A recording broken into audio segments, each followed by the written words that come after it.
ልፈታ ስመጣ የአዶልፍ ሂትለር ወጥ ቀማሽ የነበሩ ሴቶች አስደናቂ ታሪክ ብርቱ መስዬ እያንዳንዷ የምግብ ገበታ የእርሶን በህይወት መኖርና ለመኖር የምትወስን ብትሆንስ የሚቀርብሎ ቁርስ ምሳ ወይም ምራት የሞተው ዕጣ የሚመዘዝበት እድል የሚፈጥር ነገር ግን እምቢ ማለት ደግሞ የማይቻልበት ሁኔታ ውስጥ የሚኖርን ሰው አስበውታል? ይህ ልብ ወለድ አይደለም፣ የሂትለር ወጥ ቀማሾች የየቀኑ እውነታ እንጂ። የሁለተኛው ዓለም ጦርነት የመጨረሻዎቹ 30 ወራት አካባቢ የሂትለር እያንዳንዱ ወደ አፉ የምትገባ ነገር በሌላ ሰው መቀመስ ነበረባት። የጀርመን ጠላቶች ወይም የእርሱ ምቀኞች በምግብ መርዘው ፍጻሜውን እንዳያቀርቡበት የሰጋው ሂትለር ጀርመናዊ ጉብሎችን አስመልምሎ ሲያበቃ ወጥ ቀማሽ አደረጋቸው።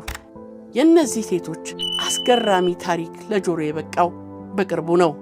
ታሪኩን ለሰሚ ያደረሰችው ደግሞ የ95 ዓመቷ ያኔዋ የሂትለር ወጥ ቀማሽ የነበረችው ማርጎ ዎክ ናት። የማርጎ ዎክ ታሪክ የሂትለር ወጥ ቀማሾች በሚል ርዕስ ተከሽኖ ቲያትር ሊሆን በቅቷል። ሁሉም ተዋንያን ሴቶች ናቸው። ጭብጡ የሚያጠነጥነው ደግሞ 4 የሂትለር ወጥ ቀማሽ የነበሩ ወጣት ሴቶች ታሪክ ላይ ነው። ማርጎ መጀመሪያ ታሪኳን ያጫወተችው ሚሼል ብሩክስ ለተሰኘች ጋዜጠኛ ነበር። መቼም ይህን ታሪክ ትጽፊዋለሽ አይደል? እኔ አልጽፈውም የምትይ ከሆነ ግን እመኚኝ እኔ መጻፊ አይቀርም። ብሩክስ ታሪኩ እጅግ አሳዛኝና ጨለም ያለ መሆኑን ብታውቅም ትራጃይ ኮሜዲ አድርጋ ለመስራት ነበር የወሰነችው። እኒህ ወጥ ቀማሽ ሴቶች በዚያ ጨለማ ወቅት እንዴት ጓደኛሞች ሆነው መዝለቅ እንደቻሉ እንዲያትት አድርጋ ነው ቲያትሩን የጻፈችው። ተከፎ በነጋልኝ በሁለተኛው የዓለም ጦርነት ወቅት ጀርመናውያን በከባድ ችጋር ተመተው በርካቶች በረሃብ አለንጋ የተገረፉበት ዘመን ነበር። ነገር ግን እኒህ ሴቶች በቀን 3 ጊዜ ለሂትለር ተብሎ የበሰለ በቅመም ያበደ ምግብ ያገኙ ነበር። ወቅቱን የምትዘክረው ማርጎ ሂትለር ስጋ መመገብ ብዙም የማይወድ ሰው ነበር ትላለች። አትክልት፣ ሩዝ፣ ፓስታና ፍራፍሬ የሰውየው ምርጫዎች ነበሩ። እኒህን ምግቦች በዚያን ጊዜ ማግኘት ቀርቶ ማሰቢያ የሚሆን አቅም የሚሰጥ ምግብ ማግኘት የከበደበት ዘመን ነበር። ምንም እንኳን የሚቀርቡት የምግብ አይነቶች በአይን የሚበሉ ቢሆንም እኛ ግን በሰቀቀን ነበር የምንመገባቸው። በርካታ ሴቶች ምግቦቹን የሚመገቡት እያለቀሱ ነው። በጣም ይፈሩ ነበር። የቀረበልንን ጥርግ አድርገን መብላት አለብን። ከዚያ ቢያንስ ለ1 ሰዓት ያክል መጠበቅ አለብን። ብዙዎቻችን ከአሁን ታመምን እያልን እናለቅስ እንደነበር አስታውሳለሁ ስትል ወቅቱን ታስታውሳለች።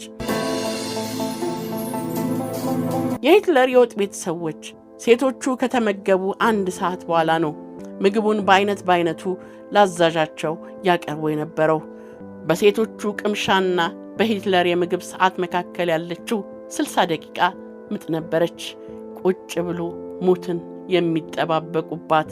ከምግብ ቀማሾቹ መካከል ተመርዛ የሞተች ሴት ያለች እንደሆነ የሚታወቅ ነገር የለም።